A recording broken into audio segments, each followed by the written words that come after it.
ഇത് ഇവിടുത്തെ ഒരു സ്പെഷ്യൽ ചമ്മന്തിയാണ്. വറ്റൽമുളകൊക്കെ കൂടി വറുത്ത് പിടിച്ചെടുക്കണത്. ഉണ്ടാ പുളിയൊക്കെ ചേർത്ത്. അല്ലാണ്ടുള്ള തേങ്ങാ ചമ്മന്തി വേറെ ഉണ്ട് കേട്ടോ. പിന്നെ നല്ല കണ്ടാൽ തന്നെ വായിൽ വെള്ളം വരുന്ന മാങ്ങാച്ചാറ്. തോരനും റെഡിയായി. കോവയ്ക്കയും ഏത്തക്കായയും കൂടെ ചേർത്തുള്ള തോരൻ. സാമ്പാർ. നല്ല മോരുകൂട്ടാനും നല്ല കുറുകിയ മോരുകൂട്ടാൻ. ഞാനന്ന് വെച്ച് കാണിച്ചില്ലേ, ഏതാണ്ട് അതുമാതിരി തന്നെ ഉണ്ട്. ഇത് പച്ചമോര് കലക്കിയതാണ്. ഒരു ഒഴിച്ചു കൂട്ടാനും കൂടി ഉണ്ട്, നമ്മളെ വൻപയറും ഏത്തക്കായയും കൂടെ. ഇത് എരിശ്ശേരിയുടെ ഒക്കെ പോലത്തെ കൂട്ടാം, പക്ഷെ ഇച്ചിരി കൂടെ ചാറില്ല എടുക്കാം. ഇതാ മീനിനുള്ള മസാല. കുരുമുളകാണല്ലേ? കറിവേപ്പില എല്ലാം കൂടെ ചതച്ചേച്ചുവാ മീനിൽ മസാല വരണം. ഇന്നിപ്പോൾ കിളിമീനാണ്. നാരങ്ങ നീര്. നമസ്കാരം, പുതിയൊരു വീഡിയോയിലേക്ക് എല്ലാവർക്കും സ്വാഗതം. നമ്മളപ്പോൾ ഇടുക്കി ജില്ലയിലാണ്. ഇടുക്കി ജില്ലയിലാണെങ്കിലും നമ്മൾ അങ്ങ് അറ്റത്തേക്ക് പോയില്ല, ഇടുക്കി തുടങ്ങിയിട്ടേ ഉള്ളൂ. തൊടുപുഴ കരിങ്കുന്നം ഗ്രാമപഞ്ചായത്ത് കോമ്പൗണ്ട്, അതിനകത്താണ് നമ്മളിവിടെ വീഡിയോ എടുക്കാൻ വന്നിരിക്കുന്നത്. എനിക്ക് ഇൻസ്റ്റാഗ്രാമിൽ അജിത്താണ് ഒരു മെസ്സേജ് അയക്കണത്, അമ്മയ്ക്ക് ഇവിടെ ഒരു കടയുണ്ട്, ഒരു വീഡിയോ ചെയ്യാമോ എന്നൊക്കെ ചോദിച്ചിട്ടെ. അപ്പോൾ ഭയങ്കര നാടൻ ഭക്ഷണമാണ്. ഏറ്റവും രസകരമായിട്ടുള്ള കാര്യം എന്ന് വെച്ചാൽ മീൻ, പാല്, കറിപ്പൊടികൾ, വെളിച്ചെണ്ണ എല്ലാം ഈ കോമ്പൗണ്ടിനകത്ത് തന്നെ ഉണ്ട്. അതായത് മീൻ വിൽക്കുന്ന സ്ഥലം, പാല് വിൽക്കുന്ന ക്ഷീരകർഷകരിൽ നിന്ന് പാല് സംഭരിക്കുന്ന സ്ഥലങ്ങളും ഒക്കെ ആയിട്ട്. അപ്പോൾ എല്ലാ സാധനങ്ങളും അവിടെ നിന്ന് തന്നെയാണ് ഇവിടേക്ക് അമ്മ എടുക്കണതും. അത് പറയുമായിരുന്നു. അവർ തന്നെ കഴുകി പൊടിച്ചുണ്ടാക്കുന്ന കറിപ്പൊടികളും അവിടെ ആട്ടണ വെളിച്ചെണ്ണയും അവിടെ നിന്ന് കൊണ്ടുവരുന്ന പശുവും പാലും ഒക്കെ, മീൻ ഉൾപ്പെടെയുള്ള സാധനങ്ങൾ ഇതിനകത്തുനിന്ന് തന്നെ എടുത്തിട്ടാണ് ഇവിടെ ഭക്ഷണം ഉണ്ടാക്കുന്നത്. അപ്പോൾ ഇവിടുത്തെ വിശേഷങ്ങളാണ് നമ്മളിന്ന് പങ്കുവയ്ക്കുന്നത്.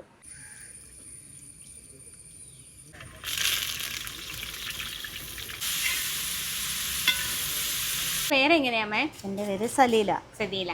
എത്ര നാളായി ഈ കട തുടങ്ങിയിട്ട്? 2 വർഷമാകുന്നു. അപ്പൊ ഇതിന് മുന്നേ കട തന്നെയായിരുന്നു അല്ലേ വീട്ടില്? അതെ അതെ.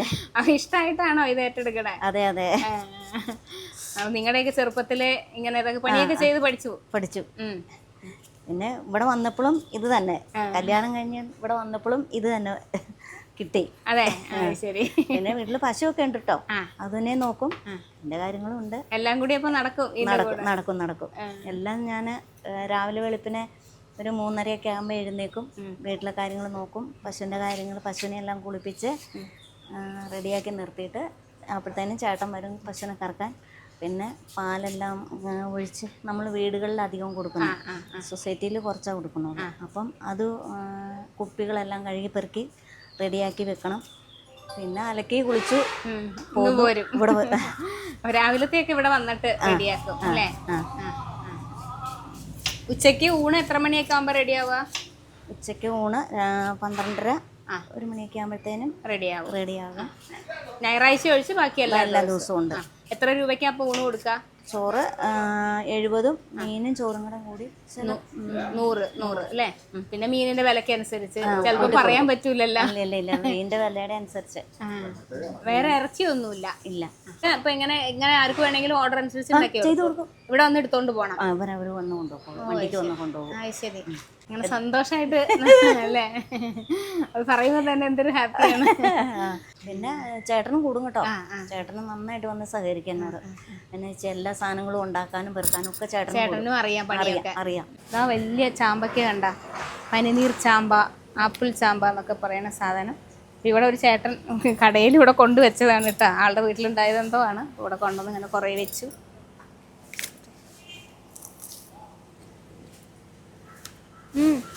മധുരമുണ്ട്. സാധാരണ പച്ചവെള്ളം ചവയല്ല. ചിലപ്പോൾ ഇങ്ങനത്തെ ചാമ്പയ്ക്ക് ഒരു മധുരം കാണൂല, വെള്ളം കയറിയിട്ടേ. അപ്പോൾ ദേ ഒഴിക്കാൻ വേണ്ടി 4 കൂട്ടുണ്ട്. അതുകൂടാതെ തൊടുകറികളും ഉണ്ട് 5 കൂട്ടം, പിന്നെ ഒരു മീൻ വറുത്തതും. ഇങ്ങനെ ഇത്രയും ചേർത്തിട്ടാണ് 100 രൂപയുടെ ഊണ്. ഈ കുടിക്കാൻ കൊടുത്തിരിക്കുന്ന വെള്ളം കണ്ടോ നോക്കി, നീല നിറം കാണാൻ പറ്റുന്നുണ്ട്. അതെന്നാ വെച്ചാൽ ശംഖുപുഷ്പത്തിൻ്റെ പൂവിട്ട് തിളപ്പിച്ചതാണ്. നല്ല പുളിശ്ശേരി കണ്ടോണ്ടേ ഞാൻ വേറെ ഒന്നും ഒഴിക്കാൻ എടുക്കണില്ല. ഞാൻ വെക്കണ പോലെ തന്നെ ഉണ്ട് കേട്ടോ, കഴിച്ച് നോക്കിയിട്ട് പറയാം. അതേ ആ ഒരു കുറുകിയ പുളിശ്ശേരി. ശരിക്കും ഇത് ഇടുക്കി ജില്ലയിലാണ് വരുന്നെങ്കിലും ഇവിടുത്തെ അമ്മ എറണാകുളം ജില്ലക്കാരിയാണ്. അമ്മയുടെ നാട് കോതാങ്കല. അമ്മേനെ കല്യാണം കഴിച്ച് കൊണ്ടതാണ് തൊടുപുഴയിലേക്ക്.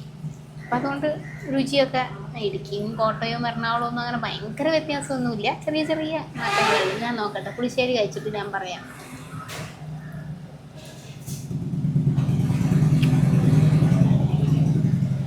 സൂപ്പറാ. ഞാൻ പറഞ്ഞില്ലേ, ആ പുളിശ്ശേരി കാണുമ്പോഴേ അറിയാം നമ്മൾ വെക്കണ നമ്മൾ അതേ രീതിയിൽ. പിന്നെ പ്രത്യേകിച്ച് നീ പറഞ്ഞ കാര്യം, നമ്മൾ ഈ പാല് മേടിച്ച് നമ്മൾ തന്നെ ഒഴിച്ച് തൈരുണ്ടാക്കി അതുകൊണ്ട് മോര് കൂട്ടാൻ വെക്കുമ്പോൾ ഉള്ള ഒരു സ്വാദ് സൂപ്പറായിട്ടുണ്ട്. പുളിശ്ശേരി നല്ല രസമുണ്ട്. എനിക്ക് ഭയങ്കര ഫേവറേറ്റ് ആണല്ലോ ഇതും. അച്ചാറും പപ്പടവും അല്ലെങ്കിൽ മീൻ വറുത്തത് എന്തെങ്കിലും ഉണ്ടെങ്കിൽ അതിനപ്പുറം എനിക്ക് പിന്നെ ഒരു ഒന്നും വേണ്ട. അതാണ് എൻ്റെ ഏറ്റവും ഫേവറേറ്റ്. ഇവിടുത്തെ സ്പെഷ്യൽ ചമ്മന്തിയാണ്. ഇത് ചോദിച്ച ആളുകൾ വരും ഇത്രേ. ഞാൻ ഇച്ചിരി കഴിച്ചോക്കെ എരിവാണോ എന്ന് നോക്കട്ടെ. കൊള്ളാം. അങ്ങനെ ഭയങ്കര എരിവൊന്നുമില്ല, പക്ഷെ എരിവുണ്ട്. വറ്റൽമുളക് പുളി അപ്പോൾ കൂടെ വറുത്തിട്ട് ഇടിച്ചെടുക്കുകയാണ്. ഞങ്ങളിതിന് വേറൊരു സാധനം ഉണ്ടാക്കും. ഞങ്ങളതിന് പറയാം ഉള്ളിയും മുളകും മൂപ്പിച്ചതെന്നാണ്. ചെറിയ ഉള്ളിയും വറ്റൽമുളകും കൂടെ നമ്മൾ ക്രഷ് ചെയ്തെടുത്ത് വെളിച്ചെണ്ണ മൂത്ത് വരുമ്പോൾ അതിലേക്ക് അത് ഇട്ടിട്ട് ഇങ്ങനെ നല്ലോണം മൂപ്പിച്ചെടുക്കും. അത് ഇച്ചിരി ക്രിസ്പി പോലെ ഇങ്ങനെ ഇരിക്കും. അതിനെ ഉള്ളിയും മുളകും മൂപ്പിച്ചു. ഒരു സമയത്തൊക്കെ ഞങ്ങളുടെ വീട്ടിൽ സ്ഥിരം കറി ഇതാണ്. കാരണം ഈ മഴ കർക്കിടകമൊക്കെ തുടങ്ങിക്കഴിഞ്ഞാൽ ആർക്കും പണിയില്ല. അപ്പോൾ അതുകൊണ്ട് ചിലപ്പോൾ ഉള്ളിയും മുളക് മാത്രമേ ഉണ്ടാവുള്ളൂ. അപ്പോൾ എപ്പോഴും ചോറിന് ഞാൻ കുടയിലൊക്കെ കൊണ്ടുപോകും കേട്ടോ ഉള്ളിയും മുളക് മൂപ്പിച്ച് കറി. അതുപോലെ തന്നെ ആ മൂപ്പിച്ചതിലേക്ക് കുറച്ച് പപ്പടം ഇങ്ങനെ കുനുകുനാ കീറിയിട്ട് അങ്ങനെ ഇട്ട് വറുത്തെടുത്താൽ അതും നല്ലതാണ്. മുട്ട പൊരിച്ചെടുത്താലും നല്ലതാണ്. അപ്പോൾ ആ ഒരു സാധനത്തിൻ്റെ സ്വാദാണ് ഇത്. അത് പക്ഷേ കുറച്ചും കൂടി എണ്ണയിൽ ഇങ്ങനെ വഴണ്ടായിരിക്കും കിടക്കുക. പക്ഷെ അങ്ങനെയല്ല, നല്ല പൊടി പൊടി പോലെ ഇരിക്കുന്നുണ്ട്. 3-4 കൂട്ടം കറി ഉണ്ടായിട്ട് ഞാൻ ഒന്നും എടുക്കാണ്ട് ആ മോരൂട്ടം മാത്രം കൂട്ടുകയാണ്. എനിക്ക് അത്ര ഇഷ്ടമായി. അജിത്ത് എനിക്ക് മെസ്സേജ് അയച്ചിട്ട് കുറേ കാലമായി ഇങ്ങനെ അമ്മയ്ക്കൊരു കടയുണ്ട്, ചേച്ചി തൊടുപുഴ വരുന്നുണ്ടെങ്കിൽ ഇടുക്കിയൊക്കെ വരുന്നുണ്ടെങ്കിൽ എടുക്കണേന്ന് പറഞ്ഞു. പക്ഷെ ഞാൻ പിന്നെ അതിന് ശേഷം അധികം ലോങ് യാത്രയൊന്നും ഉണ്ടായില്ല. നമ്മൾ ആലപ്പുഴ മാക്സിമം എറണാകുളം വരെ വന്നു, അങ്ങനെ പോയി. പെട്ടെന്ന് വന്നു പെട്ടെന്ന് പോയി. ഇതിപ്പോൾ അങ്ങനെ തന്നെയാണ്, പെട്ടെന്നുള്ളൊരു വരവാണ്. അപ്പോൾ അങ്ങനെ വന്ന് അപ്പോൾ ഞാൻ മെസ്സേജ് അയച്ചു. ഇന്നലെ ഞാൻ വിളിച്ചു, അമ്മയെ വിളിച്ചു. അത് കഴിഞ്ഞ് അജിത്തിന് ഞാൻ അങ്ങനെ മെസ്സേജ് അയച്ചപ്പോൾ അജിത്ത് പുറത്തായിരുന്നു, പോളണ്ടിലോ മറ്റോ ആയിരുന്നു എനിക്ക് മെസ്സേജ് അയക്കുമ്പോൾ. ഇപ്പോൾ പക്ഷെ നാട്ടിലുണ്ട്, ഇങ്ങോട്ട് വരുമായിരിക്കും.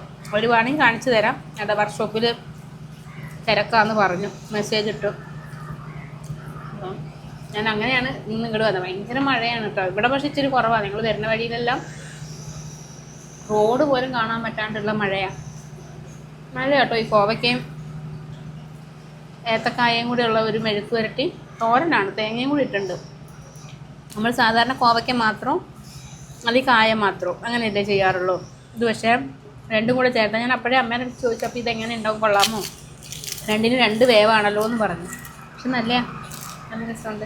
പച്ചമുളകൊക്കെ കീറിയിട്ടിട്ട് നമ്മുടെ എരിശ്ശേരിയുടെ പോലത്തെ ഒരു കൂട്ടാണ്. ഏത്തക്കായും വൻപയറും കൂടെ. ഇവിടെ ഒഴിച്ചു കറി നിറയെ വേണമെന്ന് വരുന്നവരെല്ലാവർക്കും ഒഴിച്ചു കറി ഇച്ചിരി അധികം വേണമെന്നുള്ളതുകൊണ്ട് 4 കൂട്ടുണ്ട് കേട്ടോ. ഈ മീൻ കിട്ടാനില്ല കേട്ടോ. നിങ്ങളുടെ നാട്ടിലേക്ക് ഇങ്ങനെയൊക്കെ തന്നെയാണ്. തിരുവനന്തപുരത്ത് തീരെ കിട്ടാനില്ല. ഇവിടെ വന്നപ്പോൾ ഇവിടുത്തെ അമ്മയും പറയുകയാണ് മീൻ കിട്ടാനില്ല, മീൻ വില. മഴയൊക്കെ ആയതുകൊണ്ടായിരിക്കും. ഇതിപ്പോൾ കിളിമീനാണ്. എനിക്ക് തീരെ ഇഷ്ടമില്ലാത്ത മീനാണ് കിളിമീൻ. എന്താ പണ്ട് മുതലേ കിളിമീൻ എനിക്ക് അങ്ങനെ ഇഷ്ടമേ അല്ല. അതിനൊരു മുറുക്കോ ഇല്ല. ഇപ്പോൾ വറുത്താലും കറി വെച്ചാലും ഒരു മുറുക്കോ ഇല്ലാത്തൊരു മീനാണ്. അതുകൊണ്ട് എനിക്ക് അങ്ങനെ വലിയ താല്പര്യമില്ല. പക്ഷെ ഇന്നിപ്പോൾ ഇവിടെ ഇതേ ഉള്ളൂ. അത് കാരണം കിളിമീൻ ഇഷ്ടമല്ല എന്ന് പറഞ്ഞെങ്കിലും ഈ കിളിമീൻ ഇഷ്ടപ്പെട്ടു. 2 കാര്യങ്ങളൊന്ന്, അതിനകത്ത് ഒക്കെ കൂടി ചതച്ചിട്ടൊരു മസാല ഉണ്ടല്ലോ, അതിനൊരു പ്രത്യേക സ്വാദുണ്ട്.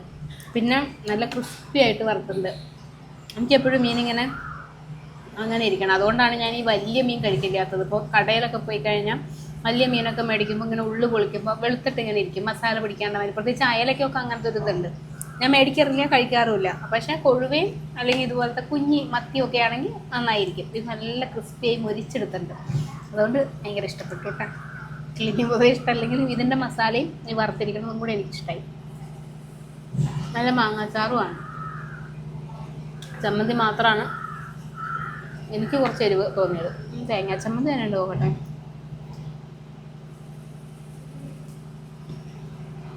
അടിപൊളി. തേങ്ങയും ഇഞ്ചി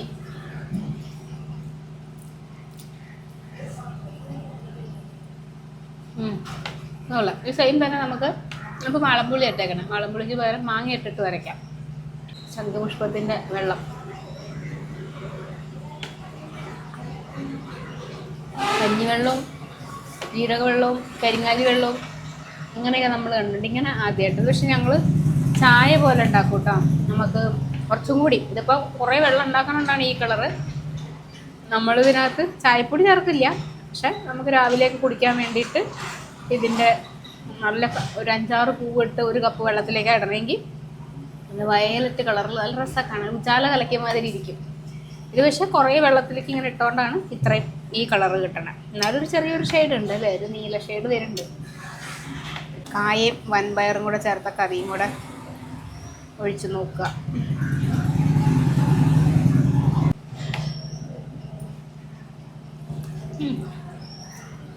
നമ്മുടെ എരിശ്ശേരിയുടെ ഒക്കെ പോലത്തെ തന്നെ സ്വാദ്, പക്ഷെ മത്തങ്ങ ചേരണില്ല.